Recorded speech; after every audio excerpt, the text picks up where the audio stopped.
Welcome to the Leaders of Leader podcast, brought to you by the YPO Leadership Development Network. I am Diana Daniels, and I am a founding member of the YPO Latino chapter. And today, in this episode, is one of those conversations that I hope that is going to stick with you, because we're going to be diving into how great leaders go beyond vision, and hopefully they do build legacy. And I believe that it's not just for companies, but it's also people, purpose, and better futures. And why do I believe that this matters for leaders around the world? Because we are at a crossroads where growth is no longer enough. We need alignment. And between the strategy and innovation, alignment. Between success and meaning, we need alignment. Between the companies we build and the world that we want to live in, we need alignment. And to help us to explore that, I'm joined by a very powerful voice in leadership. He is Rami Elghandour, a member of YPO Global. Thank you, Rami, for being with us at the Leaders of Leader podcast. Thanks so much for having me, Diana. Well, for those ones that they haven't the chance to check on Rami, he's an engineer, entrepreneur, and investor who took a small med tech idea and built Nevro into a company that has been public, is now valued at over $3 billion.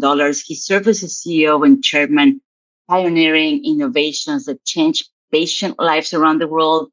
And today he's a board member, founder, investor, committed to the companies with both purpose and performance at their core. So, Rami, if you look back, what was that moment or that decision that must define the way that you are leading today? Oh, that's a great question. I think for me, the first time I had a position of leadership, which was at Nevro, it really allowed me to do what I always thought was the right thing to do, and to put into practice all of the things that I had learned. And I really chose to focus on both people and culture as kind of the foundation of how I build companies and how I build teams. And that's really led me down this path where I think, as you know, I've been pretty outspoken about diversity and particularly gender equity and the role that it can play in building successful companies. And I think, if you will, I tried to put these principles in play. It really worked out. I built 2 companies this way. And I think that was kind of the critical moment of putting, theory into practice and seeing it actually work, and validating what I thought was the right approach to building companies. When I was preparing for our conversation today, I was reading this report where it says that 84% of executives say that innovation is critical to growth, although fewer than 10% feel their company is good at it. And I believe that one of those biggest gaps is this alignment. Vision doesn't connect to execution. You've led innovation while you were scaling very fast. How do leaders build that synergy between that bold vision and that strategic execution? Yeah, I think it's a great question, particularly when you think about R&D organization from both the organizational perspective as well as the board and the investor perspective. I think from the organizational perspective, the first thing you have to do is you have to get buy-in in terms of risk management. Typically, teams don't want to push the envelope because they're scared of failing. And I think the only way to really get maximal innovation is to remove that fear by challenging them to push the boundaries, and knowing that at the end of the day, as the saying goes, if you shoot for the moon, you might not make it, but you might fall amongst the stars. So it's okay if we push, it's okay if we take risks, knowing that there's not going to be finger pointing or blaming, but that at the end of the day, if we push the envelope, we're at least get to something better than what we would have achieved if we just kind of plodded along. So I think that's one element. I think the second element is the strategic, you talk about strategy and innovation, is to taking more of a strategic approach to innovation, meaning that you have to right size your investment and the number of shots on goal you're going to take relative to the probability of success and the risk of whatever program you're taking. So, for example, I'm in oncology right now. Our lead program is incredible. It's best in class. We're hoping it's going to help a lot of patients. But the programs after that are much, much harder. And so the way to chase innovation in an environment where it's really difficult and the bar to success is high, so you have to take multiple shots on goal, because any singular shot probabilistically is not very high likelihood of achieving success, but maybe a portfolio approach can kind of get you there. And then lastly, you have to manage your stakeholders, your board, and your investors to buy into that vision. And a lot of that is really effective communication. It's managing expectations. It's really getting them to understand the relative investment required to get to these milestones and to really understand the totality of the strategy. So I couldn't agree with you more. Innovation is one of the most important things for both companies and our economy at large. And unfortunately, I think we need more education and more investment to make it happen. This is really interesting because I guess that leaders who define success only by the metrics, you get kind of like the way to start burning faster. And if you lead a culture that is going just through the numbers, I believe that you're also cultivating people that might become less resilient. And I believe that you said before that impact outlasts success. And I love this that you have said because what I would love to know maybe from you is what is that distinction and what does it mean to you? And how can leaders of today evolve their definition of still being ambition, but not just going through the numbers? Yeah, I think that's really important. I think what you're talking about here is purpose. Ultimately, to get people to do really incredible things, like one of my favorite definitions of leadership is it's about creating a way for helping people contribute to making the extraordinary happen.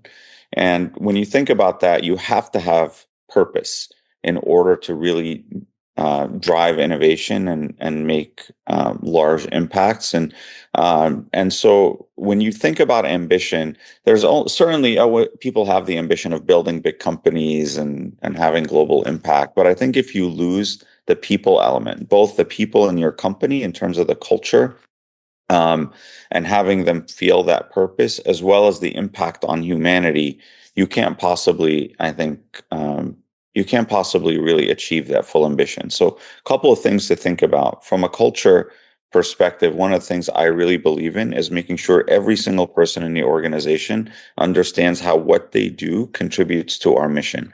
So whether you're in accounting, you're in science, you're in commercial, you're in clinical, ultimately we're in a business where we're trying to create a world without cancer. We make cancer therapeutics, and we want to make sure every day you walk into one of our buildings, you understand how what you do helps us achieve that mission. So I think that's really, really important, and we can go through that in more detail. But you make sure you communicate that through communication, recognition, and all sorts of different elements.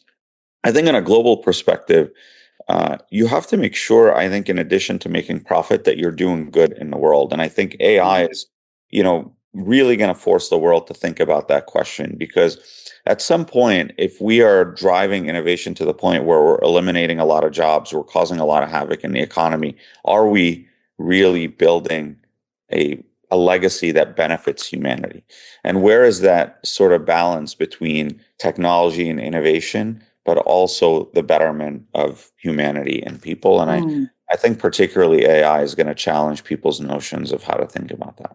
Yeah, totally. You know what? These days, I guess that it's getting harder and harder to keep people truly engaged. Even, in purpose-driven companies, many employees feel disconnected, like they're just, going through the motions. And I was speaking the other day with a founder that told me, I built this, I built my company. I'm not going to say which one. I believe in it, but a lot of my team, they don't. They don't feel the same way. And I resonate this with the buying and also like finding the purpose. What I probably will love to get from you, Rami, is maybe how can leaders help others in their team to find and live their own purpose through the purpose of this company? Is there like any ideas that you can give to our leaders today that they're listening or watching us, and those tips that we can get? Yeah, I'll start with a quote. I don't know if you've ever heard this quote, but I think it's really central to this conversation, which is, if you want to build a ship, don't go out and bark orders for people to gather wood, but instead instill in them a need for the immensity of the sea. And I think that's what's missing in a lot of companies. You're in go mode. You've got all this pressure. You have runway. You've got opportunity. You're telling people, I need you to do this, this, and that. And people kind of skip over, or leaders skip over why are we doing this? Like the why is so central. And that why has to be at different levels. There has to be a why at the macro level or the company level. Like, why are we in existence? And then why does your team need to do what they need to do to make that vision happen? So I think that's at the highest level. At a more tactical level, as I mentioned, one sort of practical example I can share is we do quarterly, and I've always done this in all of my companies, quarterly town halls. And an installation in those quarterly town halls is a recognition section where we not just recognize major achievements from that quarter, but we specifically call out the team members who contributed to those achievements. So that, I think, helps link, activity with purpose. The other thing that I do is for every function in the company, there has to be either a global monthly or quarterly meeting. And in that meeting, the entire leadership team is invited, and the people doing the work get to present their work. So there isn't this bureaucratic, you only hear about the work from someone's manager's manager. The senior management, right? So every single person in the company at some point throughout the year is getting to present the work they're working on to the entire leadership team. And that also gives a sense of accomplishment, a sense of purpose, but it also simultaneously creates a sense of accountability, right? Because right. You're going to get your chance to shine, and you want to be prepared to shine. I love this because I guess that everybody needs to have their 5 minutes in stage at least to present also their contributions and bold ideas. And it reminds me actually that the other night over dinner with a group of friends, all of them were YPOers, CEOs or leaders in general terms. And we were talking about a frustrating pattern that I know that you're going to feel resonated with, because companies say that they want transformation. Many of these companies, they say they want to transform their companies, but they keep hiring the same kind of leaders and then wonder why they're not getting, different results. And I guess that the evidence backs this type of things up. Companies with diverse leadership teams generate about, I don't know, it was 19 or 20% more revenue from innovation than just a nice to have or a serious competitive edge type of team. And I know that you, Rami, have been a very strong voice on diversity. What is actually the real cost of not embracing diversity at the top? And when companies does get it right, what do you think are the breakthroughs that at least you have seen happen in this area? Yeah, as you said, I'm very passionate about this topic. And I always say that, embracing diversity isn't just the right thing to do. It's actually, sadly, almost a competitive advantage, because I think you have better access to talent. Steve Jobs used to have this saying where he'd say, most people think the difference between the average person and the best person is 2 to 1 or 5 to 1. But in my experience, he would say it's more like 50 to 100 to 1. And I generally agree with that, but with one respectfully point of disagreement, which is, since you said you're based in Spain, right, Diana? So let's go with maybe Cristiano Ronaldo or Messi. If you had one of those players on your team, how many average players could you trade one of those players for? It's not 5 or 50 or 100 or 1,000. Like, you cannot replace the brilliance of one of these players with any number of players. Like, they're just so unique on the pitch. And so, to me, the difference, to answer your question, between embracing diversity or not embracing diversity is the difference between winning and losing. Because ultimately, you want the absolute best people on your team. And if you believe, as I believe, that talent is equally distributed, so it means that if there's, say, 2% of any particular category of people are exceptional, or 1%, it means it's 1% of women, 1% of men, 1% of African Americans, 1% of Latinos, 1% of everything. So if you have a homogenous team, whether that homogenous team is all men, all women, all Latinos, all Spaniards, all Americans, it's not going to be the most talented team you can field, because naturally you're trying to get that 1% from every bucket. In other words, think if you had pools of talent, and you only went to fish in one of those ponds, but that pond, only 1% of it is exceptional. But if you only got all of your fish from that one pond, you're going to get the 1% that's exceptional, but you're going to get a lot of average and below average fish. But if you actually fished in each one of these different ponds to get that 1% that's exceptional, you're going to have a much more super team. Hence why I'm a big superhero person. But that team is going to be naturally very diverse. And I think if you look at the organizations I've built, particularly Arcellx, where I am now, so we've done exceptionally well. We're about a $4 billion market cap company. We're very late stage. We're about a year out from getting our lead drug for multiple myeloma approved. And we only have about 180 people, Diana. And if you look at our peers, they're about 400, 600 people. So how is it that we've been able to become so successful, both from an operational perspective, a financial perspective, with so few people? It's that our people are exceptional. And what do those people look like? Well, across the company, we're 54% female. And if you add ethnic diversity and racial diversity, we're 77% diverse. Our board of directors is 50% female, 75% diverse. And our management team is 60% female and 90% diverse. So it's not just something I talk about. It's something I truly believe. It's how we run the company. And it's really had, I think the results kind of speak for themselves. And just to do a double dip on this, like for those companies, probably, they haven't been able or successfully implement diversity in them. And there are many people that they don't believe in the quotas or other systems. What systems or behaviors do you think that are more effective and not just symbolic in starting up and making this happen? Yeah, so I actually have a TED Talk on this, so they can watch my TED Talk, but I'll give you a synopsis. The synopsis is that through some combination of conscious and unconscious bias, we tend to hire less women and less minorities. So simple things people can do. First of all, I think it really comes down to the leadership. Like, the leadership has to be committed to building a diverse leadership team. Because I get asked this all the time. Companies, call me up and say, hey, we want to do this. Like, how do we do it? Well, the challenge is, if your leadership team is homogenous, it is unlikely you're going to attract and retain talent that's diverse.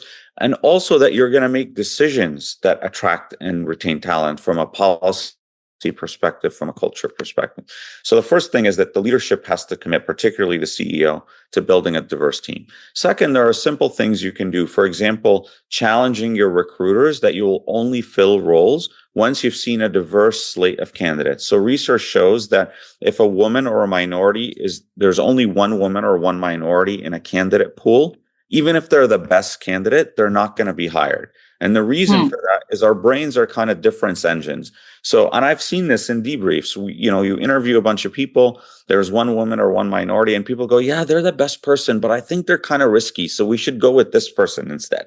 And it's just funny to see that, not funny, it's a bit sad to see that play out. Obviously, I have the awareness to correct for that, but I think a lot of organizations don't. And so making sure that you challenge, and recruiters are, like all human beings, I don't know if you've ever heard this phrase, but people only run when they're chased, right? Like, from an evolutionary perspective, we want to conserve energy. So people want to do the least amount of work for the maximum output. So you need to challenge recruiters and say, look, we don't want just the easiest candidate, the one that looks like on paper fits the bill. We want the best candidate. And that maybe takes me to my last point. A lot of times, the most exceptional people don't necessarily check every single box experientially. And the reason for that is oftentimes companies hire for experience and not talent. And that is a huge divider of whether you're going to be successful or not. A lot of times, the most experienced person is not the most talented person. And a lot of their experience, they may be good, but they got there through privilege. They got there because they were able to get into a position when only men were able to get those kind of positions, right? So if you look at my leadership team, we have a lot of women and a lot of younger women.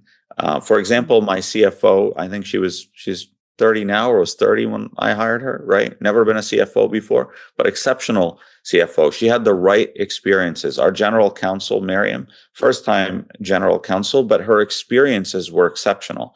And you can see she had that kind of potential. So I think the last thing I would say for leaders is that if you really want to hire exceptional people, you want to hire for potential. Not that I'm going to hire like an accountant to be in a clinical team, right? Like you have to have the requisite experience, but you don't need to have done that job before. And a lot of times, the person who's done that job before maybe is not as good as the next layer person that has much more potential and maybe slightly less experience. Interesting, very interesting. I would like it if we can leave maybe to our listeners with maybe some tools to grow, and what are probably few resources that have shaped, like in this case to you, your thoughts about leadership, innovation, legacy, diversity.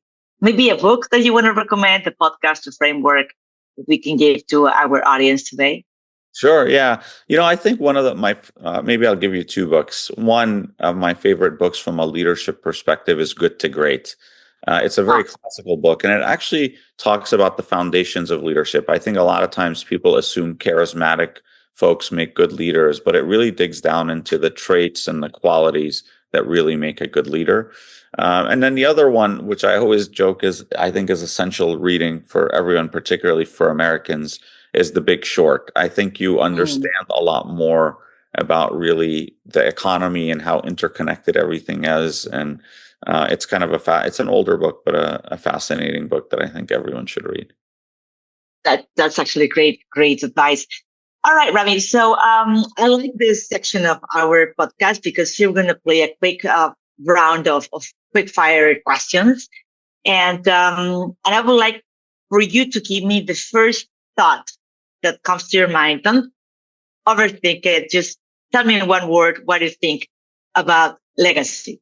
Impact. Nice. Courage. Conviction. Innovation. Diversity. Purpose. Legacy. Boardroom. Collaboration. Vulnerability. Honesty. Strategy. Long term. Impact. People. Ambition. I have self-knowledge. I like that. Okay, last one. Leadership. I think people also. Or responsibility. I would say responsibility. Nice. Very nice. Very nice. Okay. So 2 questions before we close today. If you could go back and speak to your 18-year-old self, what advice would you give to him? Just have the conviction to chase your dreams. I think the biggest thing for me, that the real turning point in my life, I would say, is, growing up, I had a, challenging kind of childhood in that we moved around a lot, didn't have a lot of money and access to things. But I was always perceived as high performing. And so a lot of people had expectations for me. And I think the biggest kind of breakthrough in my life is when I came to the realization that I'm willing to risk something even if I fail. I think a lot of times when people think you have that potential, you're scared to do something that would disabuse them of that belief. And I think when I finally sort of got over that, it's okay to apply to the best schools. And if I don't get in, it's okay. Like, at least I will have tried, versus living a life of I could have, should have. So I think that would be the biggest thing for me. And is there any advice that you still remember that you think was maybe the best leadership advice that you ever received?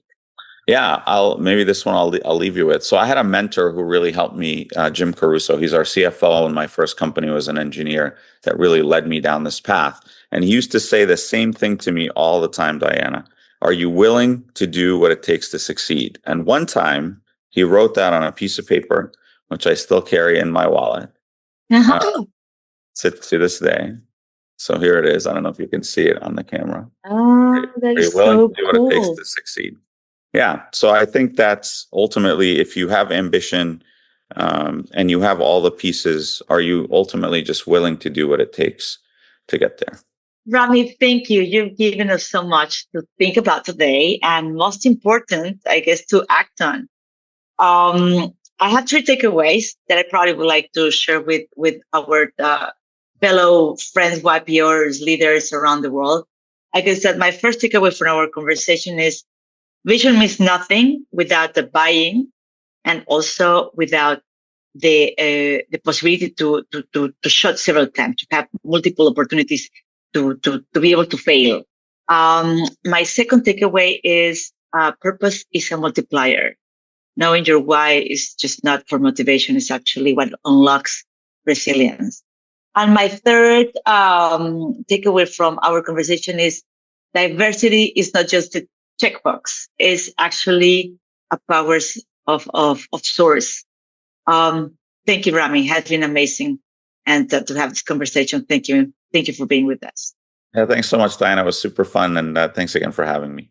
And thank you for all our Leaders of Leaders listeners. This is why we come together to grow as humans and builders, and also for those legacy makers. Thank you for listening, and stay tuned for more voices leading with courage and clarity in this, what is the Leaders of Leaders podcast, brought to you by the YPO Leadership Development Network. I am Diana Daniels, and I hope to see you next time.